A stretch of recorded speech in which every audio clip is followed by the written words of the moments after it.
Paul, we're about a third of the way through the season now. How you viewing that league table? Yeah, it's pretty fair, isn't it? I think we've been really good in games, really poor in games, and average in the others. So I think it is where it is. It'd be nice when we, like every team would say the same, but we'd like to get some of the injuries back, which would be great for our selection. But yeah, generally I'm really pleased. It's, we've had a big overhaul of staff and players this year, and I know we've got some really good players in. So that's not an excuse, but it does take some time to be a bit more cohesive. And over the last 6 or 7 games, generally I've been really pleased. So if in the turn of the year the league table looks the same, then it gives us a right chance for the running. The next 2/3 is where injuries kick in, schedule goes all over the place. You need a good squad, and yours should be better than others. Yeah, hopefully. We've got quite. I mean, what we have got compared to some, not all, but is that we have. We don't sort of carry any inexperienced players or something. They've all got like hair on their chest, which is a nice saying, I know, but they've all sort of had a bit of experience in league football. So. Which is good. So, and then obviously January's coming, so there'll bound to be some phase changes as well. That's the nature of football now. Unfortunately, it's this big thing in Jan, big thing in summer. So there'll be a bit of a turnaround. But we, when we set off in the summer, we knew it was a long season, and we've adapted. We've had to adapt the whole our full-back issues. We went to a 3 and played with wing backs, and now Joe's back. Gethin's not far away either. That obviously gives us flexibility. The league table, I think there's 7 points separating first and 13th. It's a bit of a mad one this time round, but it's probably quite a good thing because there's going to be peaks and troughs, aren't there? Yeah, I think that the league, it's the same in every league. I don't want to state the obvious here, but I think it was last week I presented to the lads that all the teams in the top 10, none of them had won back-to-back games. In the last 2 games, no one had. So I don't think there's a massive discrepancy from a team nearer the bottom to the middle to the top. Everyone can beat everybody, which makes it an exciting league for a neutral, less exciting for a football manager, no doubt. But so it is really close, and if you can get back-to-back wins, like it was only Bromley away a week ago, whatever. We were nearly, if we'd have held on, we'd have been top. So I'm well aware of the fact if you go on good runs, you give yourself a right chance. So. Apart from possibly the first half at Barnet, we've been on a pretty good run. I suppose that was in the week. Was that a chat to them, bit of a wake-up call that's what can happen if you're not on it for that first half?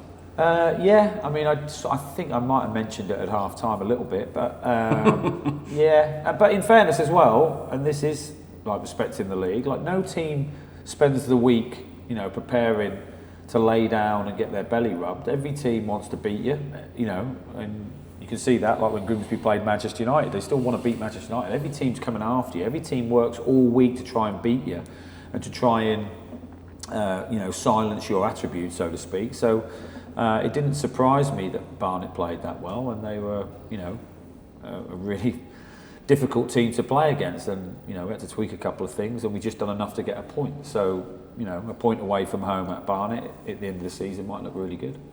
I suppose set pieces, bombarding your box, you're just going to have to accept that this season.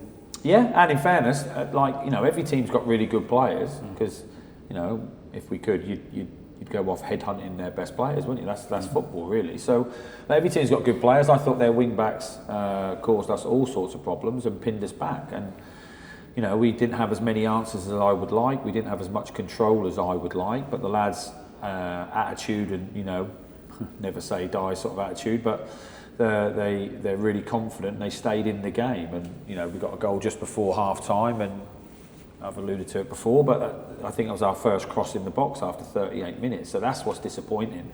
I can accept not picking up 3 points, but it's the level really, and I just didn't think we were at the level first half. So if you play like that against any team, and I think Barnet are a very good team, and I said it beforehand, they're only 3 points behind us, but if you play like that against any team in the league away from home, you've got to come away with very little. So fortunately, we did enough in the second half to come away with a point.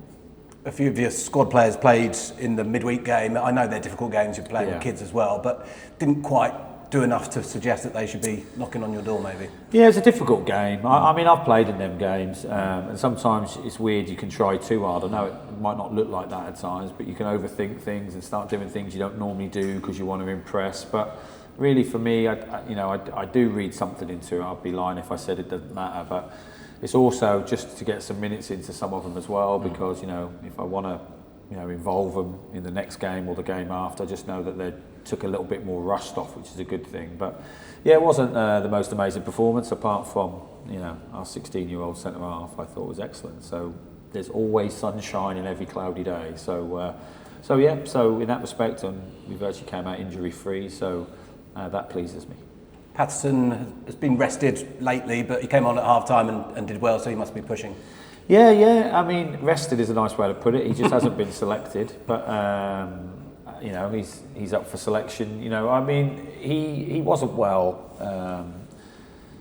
and I have the benefit because he's good company. But I have the benefit of seeing him train every day, and I can see when I think he's ready. So he wasn't ready. He'd lost a lot of weight. He looked horrific. He don't look great on a good day, but on a bad day he looks horrific. So he's just sort of getting back to it. And Saturday it was a perfect game to throw him on, and he caused menace. So he's another option that we have to consider for the weekend. That is for sure. Salford on Saturday. I'm not sure I'd want to be the fourth official on that touchline with Carl in one ear and you in the other. Who's going to be the noisiest? Well, neither, because it's such a long walk to the fourth official. By the time you get there, like with my brain, I forgot what I went for. So I can't see either of us making a massive dash for it. And that's what's really good about this stadium, really. All joking aside, I think it's great that the benches are separated and there's a fourth official in the middle, because by the time you get there to say, was that offside or something else has happened? So I just think it's better for the game when the dugouts are apart. But so Carl comes back, and obviously, what he did here the time before, obviously he'll get a good ovation off the crowd. He was monumental on the climb through the leagues and done an amazing job with Rich as well here. So I'm well respectful of that, and I know his players will be. So I think that adds a little bit more to the tie. Knowing if you've got humanistic players like I have, I think that if I went back to one of my old clubs, I know that my players might subconsciously give another 5% because they know what it means to me. So we're playing against Salford, but we're also playing against Carl Salford, so we're going to have to be at our best. They've got a few injuries at the moment, haven't they? Yeah, everyone has, haven't they, really? I think one of them's gone on international as well, so as have we. We've got our own issues, but hopefully it'll be a good game, and hopefully we can edge it. Cool. Lovely. Thanks, Paul. At that time of the week again, when we ask how the treatment room is, how's Craig McGillivray getting on? Treatment room. Treatment room updates. How's Craig doing? Yes. Yeah, good. He's trained all week. Excuse me, sorry.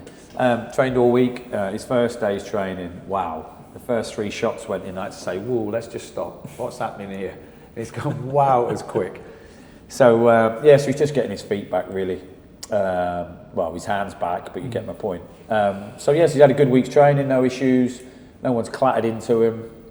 He doesn't look any less brave. He still looks a good kamikaze goalkeeper, which is good. Which is exactly what you want, right? Exactly, yeah. I mean, that's why he's got the best stats in the country for coming for crosses and being aggressive, because that's how I like my goalkeepers to be, and he has literally taken me to the letter, and for that I thank him. And Aaron Collins and Scott Hogan, how they're doing? Scotty, not as good as Aaron. Scotty's had a little setback, so I have to see the outcome of that. Aaron Collins and Gethin have been in 11 against 11 again today. So hopefully they both get the full green light next week and they'll have a proper run with the squad, and then, if opportunities arise, they might be involved, maybe the game or the game after. So they are getting close, which is great news. I really did shooting the other day with Aaron, and his finishing is, I don't really want to say it, but it's the best I've seen.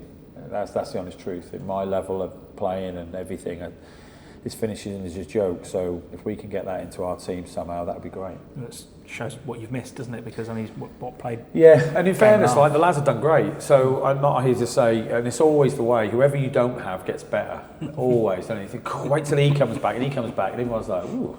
It's not very good. But what about him? The one in the cupboard you forgot about. So you always do have that element of it. But I think Aaron has loads of qualities, and I remember him. I talk about him like he's deceased, but when he had a really good second half here against West Ham, and he just kept picking the ball up in pockets and shooting and laying off and things like that. And it just makes me think about, in some of the games when it's a tight game, which there are a lot of tight games in League Two, it's just that little bit extra that can get a goal out of nothing. And the more players that you can have can do that, the better. I mean, obviously we've got Gilbs, we've got Mendes, we've got Rush, we've got Pato to a certain extent. But those players that can create something like that, that's why they're at the football club. I mean, you mentioned Alex Gilby there, a Player of the Month nomination, fully deserved, right? For what he did. Player of the Month at this football club, or the whole world? The whole division. The whole world. The Ballon d'Or for October. I'm sure we could nominate. Oh, that's great. In fairness, he fully deserves it. I'm wax lyrical about Gilbs all the time. Like, he's a brilliant captain. Like a brilliant person, but the way he plays, the way he trains, like today I was talking to him about a couple of things about his finishing, is like he's been exemplary, and he leads the group, and he's determined to, be successful come the end of the season. So if he does get an award on the way, then great. He's not stood behind us, is he? No, he isn't. I mean, what does he actually get? I think it's a trophy. Oh, well, I don't think there's like a pay rise. I mean, I think that should go in my office, really, because if one of my players have won an award under our tutorage, really that should come. Well, you picked him. Yeah, well, if I wasn't, he might not even be in the team. He could be, playing in the under-18s as an old player. So I'll look forward to that trophy if he wins it. I'll come and sit and do an interview with him like this, and I'll have the trophy pushed more towards me, and I'll have an arm like that. Just over the front where it says player. Yeah. So yes, that'd be good. I'll put it on the win wall. I'll glue it to the win wall, and it will go down as a good feature. But yeah, it'd be great. I mean, obviously, with everything, if you get nominated as a manager for Manager of the Month, or your players getting, then you're doing a lot of things right. So the more accolades or credit the lads can get, the better. And you mentioned Jack Burke as well. What a performance he put in the week. I mean, 16 years old. It was a difficult game to come into, as you said, but I think he showed experience beyond his years, really. Yeah, he was excellent. I mean, we played him between two seniors, which helps, between Nath and Mags. But he didn't look like a junior, if that makes sense. He did look. I thought he did really well. He was brave enough second half as well to hit diags and try and clip us in down this side, and he made the tackles when he needed to, and he would have slept well, I think, after the game, because he played all of it, and he wasn't, they were proper first team players that were playing. So it would do no end of good. It would do his confidence no end of good. And the lads like him, which is important, because if we can, we'll try and get him to train with the first team more, because you go from that, then all of a sudden you've got Mendes, doing step overs at you in training. It can't but help you. So so he should be really proud of, and so should some of the other younger lads as well, to be fair. But the way he conducted himself, and the way he has conducted himself since we've been here, is credit to his family. I thought he's been tops. And to be doing it at 16 as well, like you look at players who are 18, 19, you think, okay, you should be putting in performances like that, but 16 is crazy, isn't it? Yeah, 16 is obscene, and even more so for centre half, by the way. So as a winger or as a centre forward, he doesn't get much contact, who's quick, you might get away with it.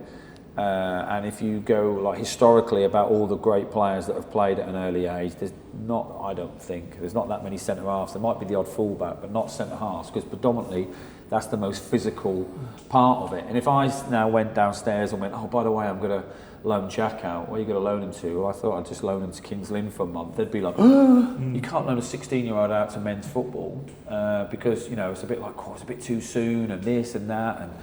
And but he played more than men's football. He played professional men's football, which is a credit to him. So may it be a start of a really great journey for him. So everyone at the club's rooting for him, as they are for everyone in the academy, and it's nice to give the opportunity. And it's sad that we haven't got. I mean, our record in the cup was horrific, so it's not a surprise we haven't gone through. If we went through, I don't know how that would ever be possible, but if we had gone through and had another game, it'd be good. And that's what's good with cup runs. Normally, you can sort of have a look at other people. Cheers, Paul. Thank you. Paul, top 5 position, but you have had a defeat and a draw recently. Yeah. A win would be lovely now at the weekend. Big games coming up. Yeah. But you're a calming influence on your players, aren't you? It's important not to panic, even if Yeah. you go down a goal early. Yeah. I'm pretty relaxed, generally speaking. I thought you were going to come at me with a quote of my own. I think, what did I say last week? What did Nostradamus come out with last week? You had me then. I wasn't that calm at half-time last week, to be fair. I was disappointed. But, yeah, generally, I don't get too excited if we win. I don't get too disappointed if we lose. And over the course of the season, the best 4 teams generally go up. Well, the best 3 teams go up, and the ones who hit form at the right time go up at the end. But and I just see a lot of good stuff that we're trying to do. Pretty relaxed. However, I'm not relaxed if I draw the next 3 or lose the next 3. I'm being an idiot if I thought that was the case. Like we're, been brought in with expectations and trying to take the pressure off the lads. If they reach a level of performance, more often than not they'll pick up the points. And that was what was disappointing last week, because I didn't think we reached the performance. It wasn't the fact that we got, we did get outplayed, but we didn't show enough personality on the ball. So, if we do Saturday, and I know Salford are in a really good run, they're a top team who will come here and on a big pitch, they're athletic and young, they'll, believe in themselves. It should be a really good game, but it'll be a good judge to where we've been, because all the other top teams we've played here, apart from Gilles, I think we've been pretty unimpressive. So it'd be good to see if we've made the step forwards that I believe we have. Sure. This season, obviously, you're working hard to win games and get success. In the main, you're doing that. Stadium MK is a great place to play football and to come and watch football. Are you still enjoying yourself here?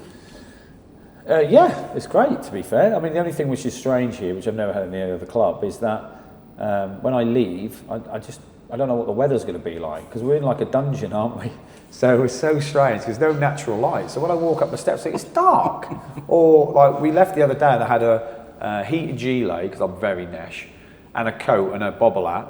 Walked out and the sun was out, and I'm like, what is going on here? It was freezing when I turned up. So love it. The fans have been excellent, like behind the team. Even you can. I don't think you judge fans when it's going well. I think you judge fans when the performances aren't going well, and I think they've stayed with the team, which I sincerely appreciate them for, because I know how easily confidence can wane out of teams when they feel like the fans aren't behind it. But I just think the away following has been amazing. I mean, I was pleased that Natty got that goal shooting towards our away fans on Saturday, because they're the sort of things that, weirdly, with my pathetic memory, I do actually remember. When we score winners into the away end, they're the things that stick with me, because it just looks like perfect. And it's a pity that, we didn't get the winner, because that would have been pretty amazing. So, yes, I'm having a great time, thanks. As always trying to improve things behind the scenes and improve the way we think. And also now, as you're beginning to start to prepare for January.